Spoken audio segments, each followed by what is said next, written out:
From Left Side, Right Side Games, I'm Artie Q. Peppleton, and this is Chalking Points. This week we've got another question that can be laid squarely at the feet of those wacky Latinists, and this one comes from Anthropoid1 on YouTube. Anthropoid1? Or is it French? Anthropoid. I'm sure you'll tell me. Moving on! This user writes, quote, I could never understand what a split infinitive is. How about that? Okay, so, to split an infinitive, you must first understand the whole infinitive.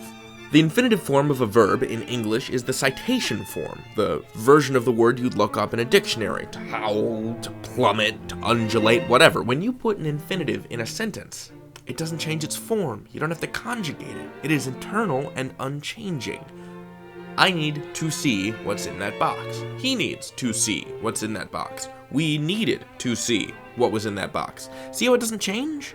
That's an infinitive. So, splitting an infinitive is when you put a modifier between the to and the verb. You know, like in Star Trek. Their mission is to boldly go where no man has ever gone before. To boldly go. A split infinitive. And there is nothing wrong with doing that. There's this pedantic rule that's been floating around since the mid-19th century that is just plain incorrect.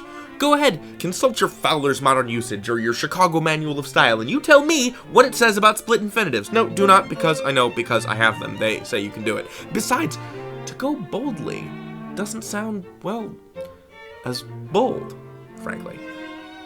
So why would such a silly rule exist? I blame the Latinists. Remember those scholars I yelled at in the terminal prepositions video? In Latin, infinitives are a single word. The word to ignite in Latin is incendere, so you can't split it. Just as how a Latin preposition has to be to the left of its object, these rules make sense in Latin but no sense in English. And why is that? I'll tell you again. English is not a Romance language. It's a Germanic language.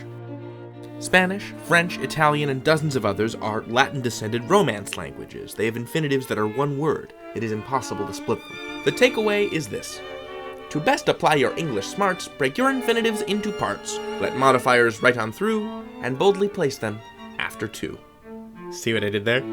Anthropoid1, thank you for your excellent question. To learn more about our games, check out our website at lsrsgames.com. Email me with your questions at artie@leftside-rightside.com, tweet them to me, ask me here in a YouTube comment or on Facebook, and we're on Tumblr now, so ask me there too. There are so many ways to ask me a question. I don't know why you aren't asking me questions right now. Those links are in the description below.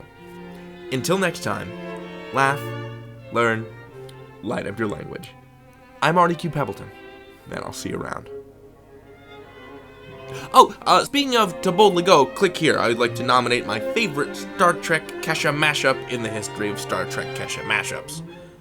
Now, excuse me while I go dust my collectibles shelf. See you next week!